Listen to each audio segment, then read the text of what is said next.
can't just run away from your problems, Indiana.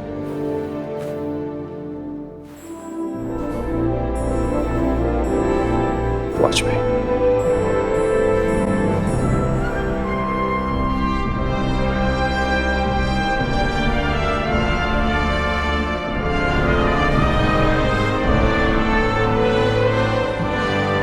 Hello everyone, and welcome back to the channel. I'm breaking my YouTube hiatus this week by releasing a video today about Indiana Jones and the Great Circle. It's been a while since we've had content on the Scotty YouTube channel, but I am back. I apologise because I do have a bit of a cold right now, but we'll try and get through it as best we can. So hopefully that doesn't sound too bad to you guys. I'm hopefully going to release a video soon outlining my plans for the future and for the channel.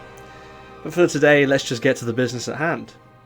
Indiana Jones and the Great Circle is a stealth action and adventure game released in December 2024. I picked it up for around £59 UK currency on Steam, which is a pretty high price. But I think it's what we've become accustomed to for new games these days. I was very intrigued to play through the game, and I wanted to return to this channel with a recent release. I must admit this game pretty much snuck up on me. I wasn't aware it was on the way until about a week prior to the release. But let me tell you, this game, even for this expensive price, did not let me down.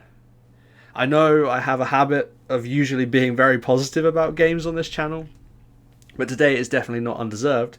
And while, as with any game, it's not all good, I want to talk today about the game as a whole and give you my review. So without further ado, let's get started. As with all of these videos, if you're new to the channel, I tend to focus on different sections at different points. So let's start with graphics. I decided to start with graphics as I feel like it will be the shortest section. Not because they are bad, but because the visuals have me in a way lost for words. I think if you took out the actual gameplay, you could make an incredibly convincing movie out of the cutscenes in this game. Which is ideal when you think about it. That's exactly what this game is based on in so many ways. And in so many ways, it's quite an achievement to make almost an interactive movie based upon a franchise like Indiana Jones. I seriously hope that if you play this game, that you have a GPU that can run it. Because it is well worth it. I honestly don't even know if my recordings that I made for this very video, compressed into this YouTube video, will actually do it justice. I sincerely hope so. But if not, and this is the kind of thing in games that you love, then I think the best thing to do is to witness it for yourself. I think it's this graphical quality tied in with the diverse environments you're exploring that are one of the game's strongest elements, and really shows that the game engine behind Indiana Jones can handle these varying places, weather conditions and textures, sometimes all at once, as well as produce very, very convincing movie-like cutscenes.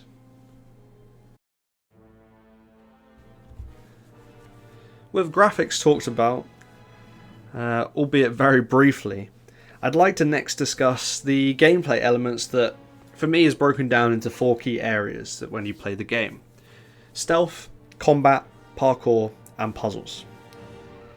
Stealth is a really interesting one because on the face of it, it's the first game that I've ever played where it has stealth mechanics that you can't see through walls. There are no sort of wall hacks, Dishonored style, to allow you to get a sense of what the enemy's movements are like. It's very trial and error. But what I would say is that this is quite frustrating at times, and I've seen some comments about Indiana Jones criticising its stealth mechanics for that. I think that reason among others. But I think it also provides a very different and unique and difficult challenge. I think also from that side it is relatively forgiving considering the lack of wall hacks. It isn't really the end of the world at any point if you do get caught while sneaking. Or at least on the lower difficulties that I play games on, there was no real consequence. It just means you have to use the combat mechanics to get yourself out of whatever tricky situation you're in. I think it's also good that the game eventually gives you a way to bypass this kind of stealth mechanic by having the right outfit, so you can dress up as any of the different fascists that you play against or you're fighting against.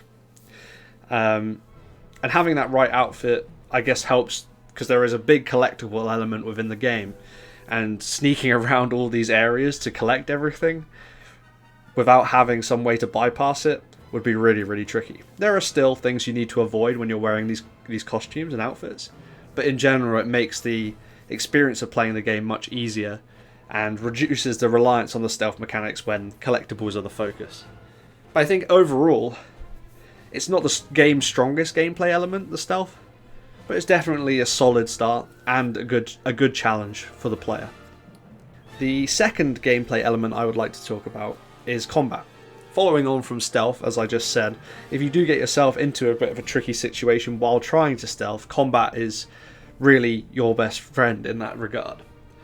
Sometimes it is just a last resort to the failed sneaking, but there are other times where during the story, for whatever reason, you are forced to engage in it.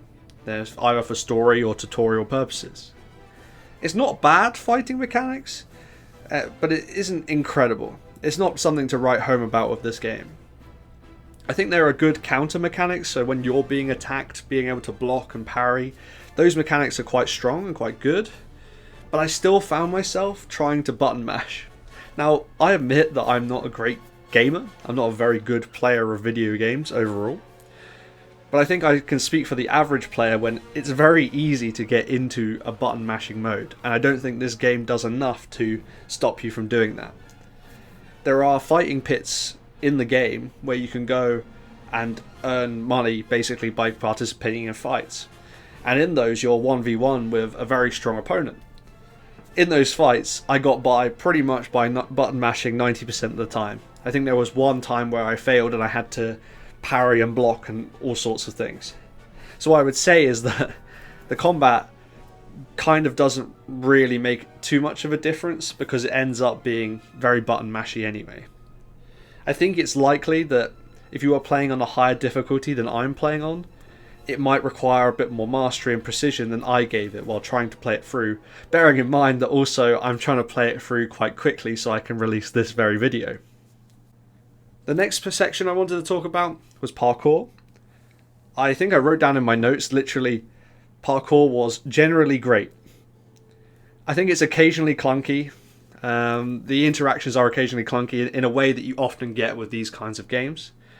But I think it uses Indiana Jones's arsenal really well. You use his whip quite a lot to move around, so ultimately uses his weapons and what he has at his disposal really, really well. I think, as with a lot of games, parkouring and doing jumping puzzles can be incredibly frustrating regardless of how good the mechanics are or not. And I think often, recently I've been watching my girlfriend play through Horizon Forbidden West, and I would say the parkour mechanics in that are pretty good. But there are even times where she and me watching get very frustrated. And I think this is exactly the same in Indiana Jones. It's nothing to write home about, but I think, even if you made the best parkour mechanics going, there would still be frustration inbuilt in there because of the ability to make errors that allow you to fall. And it wouldn't be a parkour section without the risk of falling. And finally in this section, I really want to talk about the puzzles. If you're trying to boil this game down into 4 distinct categories, this is probably the last one. The puzzles themselves, at the start of the game, you can choose between 2 different difficulty settings for the puzzles, which I think is a really great feature for a game that relies quite a lot on the puzzles, and the puzzles are one of the strongest elements of the game in my opinion. It means if you prefer less of a challenge, then you're not obscured from playing through the rest of the game because you can't figure out one of the puzzles. I would say that the puzzles themselves aren't overwhelmingly challenging, but some of the optional ones will need a pen and paper and some real thought. I think I have some footage to show that hopefully will be on screen now, of me probably standing still trying to figure out the solution to a particular puzzle. And I think that clip goes on for a good 20 minutes of me just trying to work it out. But the reward is that by engaging the brain and actually thinking about what's going on, you manage to solve the puzzle, get the loot, and you feel very rewarded. And the reward isn't necessarily what you get in the game. I think everything within the game, you can take it or leave it. But it's the puzzle element that incentivizes you to want to complete all the puzzles, get everything done, and ultimately be rewarded for achieving the solution. For the main puzzles in the game that progress the story, the idea that the game comes up with to help give hints is really clever. Using Indiana Jones' camera to be able to ask for hints is really smart. The hints aren't always the most useful, but it really depends from puzzle to puzzle how effective they are. But I think it's a really clever idea of, within the world of Indiana Jones, being able to give a hint without having to look something up. And I think ultimately the puzzles are a really nice gameplay element to have. It kind of eclipses the other three in a way, but it is one of the game's strongest elements. But it's kind of brings everything together in the game, and it's what makes it feel like an Indiana Jones game. I think Indiana Jones as a franchise is built on Indy's ability to solve problems, puzzles, and figure things out, solve mysteries, if you will. And so having that as a core element of the game is really, really important. And it's part of what makes the game so strong and so good. I wanted to take some time to briefly talk through the plot of the game before elaborating my thoughts on the story itself. So be warned, spoilers are ahead. The game starts with the iconic scene from Raiders of the Lost Ark, which acts sort of as a pseudo-tutorial. The section is really well done and plays through as a dream, with Indy waking up in his university in the United States and needing to track down someone who's trashing everything in their wake. It is revealed to be a giant. You then promptly box this giant to no avail to try and get a handle on the combat controls. When you come to, it's revealed that he stole a cat mummy that you found recently in Giza.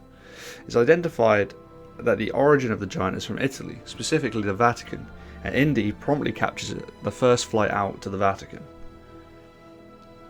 History buffs among you will know that Italy is a country going through rapid political change at that particular time, and this was impacting the Vatican significantly. Mussolini is exerting his control, and foreigners are no longer welcome. After navigating your way to the Vatican, you're able to disguise yourself, meet your friend Antonio, who guides you through the first parts of the quest, and you can then begin exploring and solving the mystery. This all concludes with you discovering that the main villain, Emmerich Voss, a German and Nazi, is searching for stones connected to the Great Circle. You also wince as he breaks your precious cat mummy to find one. You manage to follow him and stow aboard his ship with Gina, who is now your sidekick who you met, as she is looking for her sister, who was last heard of whilst helping Voss. Gina becomes your sidekick from now on. The airship you stow aboard takes you to Giza, Egypt, where Indy explores secrets involving the Sphinx and must sneak into the main Nazi camp to find clues. Here a brawl ensues between Gina, Indy, Voss and Victor Gantz, who Voss had been manipulating and has finally got on his side. With the intel he gathers here, Indy knows he must now explore the mystery of the Sphinx, and after navigating through undiscovered ruins, he ends up buried in sand mere feet away from one of the stones that he had just recovered. Voss, with evil timing, promptly appears, takes the stone and leaves Indy to the Scorpions. This is not before, in classic movie villain fashion, Voss reveals his plans to send someone into the Himalayas to retrieve something. Indy survives as he is rescued by Gina and Nawal, who is a British ally camped and investigating Giza. She uses her connections to get Gina and Indy on a trip to the Himalayas to pursue Gantz, who Voss has sent after a stone up there. Indy and Gina manage to arrive first to Himalaya and begin to piece together that some kind of supernatural event has occurred, as a ship, a seafaring vessel, once in the ocean, is now perched atop a mountain. Gina believes that her sister may have been aboard this ship, and they begin to search for clues. It's clear that most of the crew, if not all, have frozen to death, and later it is discovered that Gina's sister, Laura, was among them. Gina is naturally distraught, and after a moment of mourning, the Nazis arrive, led by Gantz. Indy and Gina, in an effort to find the stone and piece together what happened there, sneak their way up to the captain's quarters, where the captain is frozen to death with the stone in his hand. It transpires that Gina's sister spoke in an ancient language, which Indy has been piecing together over the course of the game, and this opened a rift in which the boat fell in and appeared atop the mountain. Laura, Gina's sister, then refused to do it again to free them, as she did not want the knowledge of the stone to fall into Voss's hands. As Indy and Gina acquire the stone, Gantz appears, and a comedic brawl atop the ship ensues. The ship is not stable above the mountain and eventually begins sliding down. Indy saves himself, Gina, and inadvertently Gantz by translating the word on the stone and opening a rift that teleports them to Shanghai, China. Once again, history buffs among you will note that at this time China was being relentlessly bombed and invaded by fascist Japan. So Indy, Gina, and Gantz drop into the middle of a war zone.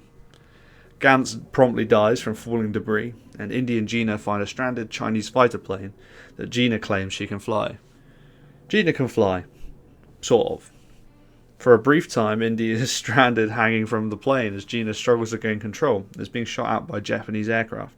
Eventually, Indy decides to steal a Japanese fighter by jumping onto the wing and boxing his way to the controls. Gina then joins him and they fly towards where they are sure they will find another clue, and vitally, a piece of the circle in Sukhothai. Sukhothai serves as one of the final locations of the game. Indy and Gina arrive and begin helping local resistance fighters against the local and Italian fascists who are in control.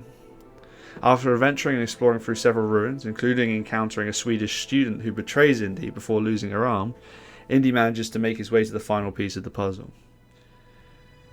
I'm condensing the end of the game down to avoid as many spoilers as possible, especially the Sukhothai and the Iraq regions. But Indy and Gina essentially track Voss to where he has somehow Noah's Ark stashed away, and he intends to sail it out to sea with all the pieces of the circle in order to gain power, which he believes will allow the German army to teleport anywhere he wants, which is why he got Gina's sister to test out that particular stone. Unfortunately, well, in this case actually fortunately, he has it misunderstood.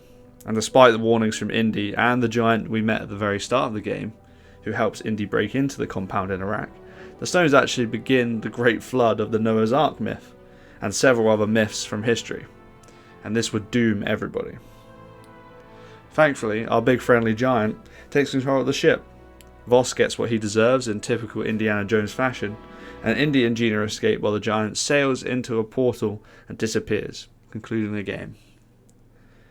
At the conclusion of the game, you are able to go back and replay the previous areas to gain all the collectibles and other things, but then the story itself is concluded. So with that and the plot out of the way, I want to now give you my opinion on the story itself.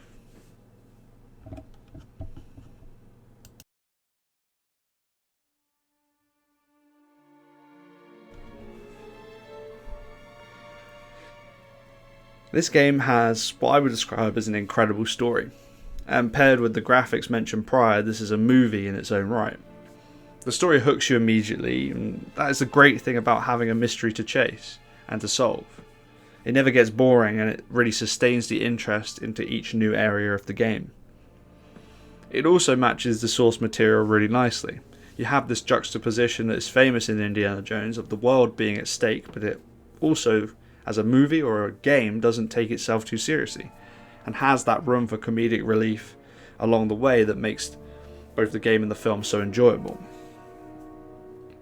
The game itself utilises changes of pace as another device for keeping attention. At times the pace slows down, particularly early on, as the player is encouraged to explore, particularly in the Vatican and Giza. And it's sort of the introduction to the collectible element of the game. But from there on, the pace change, particularly between Giza, Himalaya and Shanghai, helps keep the player hooked. This is combined with the sort of mystery and puzzle solving gameplay that was described earlier, that makes this a great gaming experience. It keeps you invested in a multitude of ways, and I think it also provides something for everyone across all difficulty levels of the game. The biggest example of this, as I mentioned prior, is the Giza, Himalaya and Shanghai section. In this section you come off the back of a sort of slower explorative mission in Egypt, which uses all of the gameplay elements in various ways. The next change is not just in environment. The snows of Himalaya allow for a more sneaky style of play. This again slows the pace down but adds more tension to the gentler, slower paced exploration of Giza. But from there you are plunged into a war-torn Shanghai and given an immense sense of urgency. The game is suddenly very fast paced. It relies more on combat than stealth or any other device. With this section, the gameplay and writing shows it can cross multiple types of missions, continue to support the plot, but also make for interesting gameplay and utilise that change of tempo to keep players invested as the game goes on. This pairs very nicely with the distinct differences in each location, be that the Himalaya snows, Egyptian desert or Sukhothai swamps, which each provide a unique challenge to get around and navigate. And as mentioned prior, they also help to show off the brilliant visuals and the graphics of this game. The game also includes series staples, for example a bad feeling, the Wilhelm scream, and the map between locations being a prime example. These elements are just the icing on top, but they mean so much when they are embedded so deeply into a franchise. They are recognisable moments for anyone who's seen the movies, from a super fan to a casual enjoyer, and I think that's why they're such great additions. Obviously, this is the bare minimum for a game for an Indiana Jones game, for sure, but it's something that I think a lot of developers could easily leave out. I think they also capture Indy's character very well. This leads me nicely on to talking about the characters.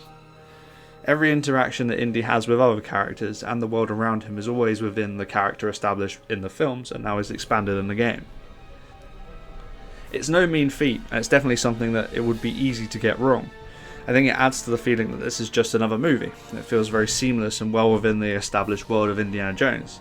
He remains the same in terms of character. An example of this, a prime example of this, is his commitment to solving the mystery no matter the risks, the things crumbling around him, and the dangers of and the general dangers of his job. There are two other characters I want to discuss. The first is the sidekick character, Gina.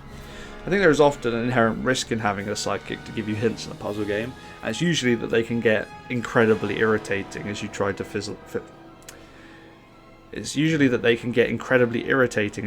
figure out the puzzle. Gina is not like that. Well, mostly.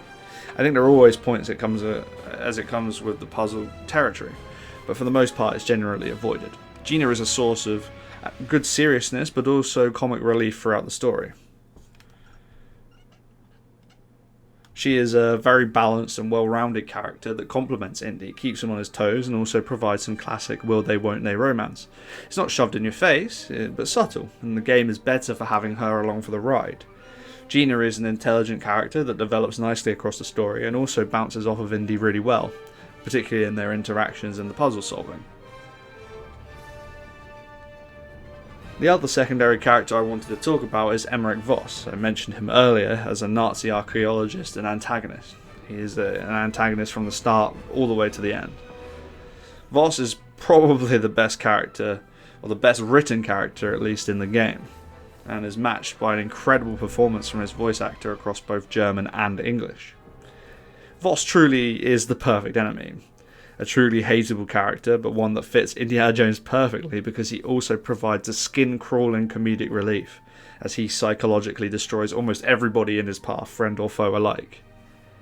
He is a character that ultimately preys on people's insecurities, and this is an element that develops across the story, as in the end, spoiler alert, is ultimately a consequence of his own glaring insecurity that he perishes, as he will not admit that Indy is right and he is wrong.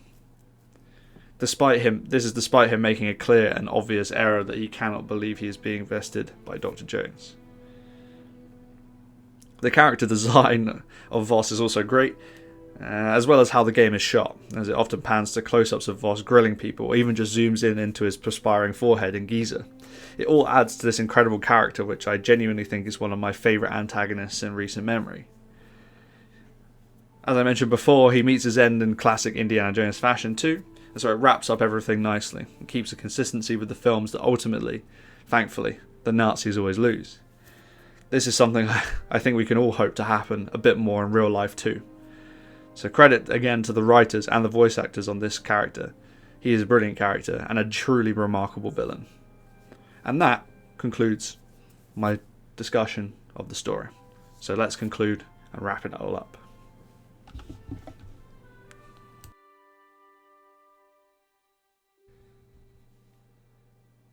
So in conclusion then, this game is graphically beautiful. The stealth and combat could be better, but do provide a good challenge to the player. The puzzles are great, and they are complex enough to be a challenge, but not too hard that they obstruct the story, and this is one of the game's key strengths. This game managed to capture purely the magic of the movies really well. It includes series staples that fit in seamlessly, and has the perfect villain in Emmerich Voss. Voss is a brilliantly written character because he is so hateable. Indiana Jones and the Great Circle then is a brilliant combination of character design, puzzle design, storytelling, and graphical quality. The result is ultimately a beautiful game with varying tempos that keep you hooked and intrigued all the way from the start to the finish. And that ultimately is my conclusion on the game. Thank you very much for watching. Please let me know your thoughts on this game in the comments. If you have played it, watched somebody play it, I'm really keen to hear your thoughts on the game, and I will try my best to reply to you where I can. Subscribe for more. As I said in the intro, a video will be coming out about the frequency of videos going forward, but to summarize, I am aiming for a video a month in 2025, so please stay tuned and subscribe if you would like to, and take care of yourselves in this crazy world, and peace.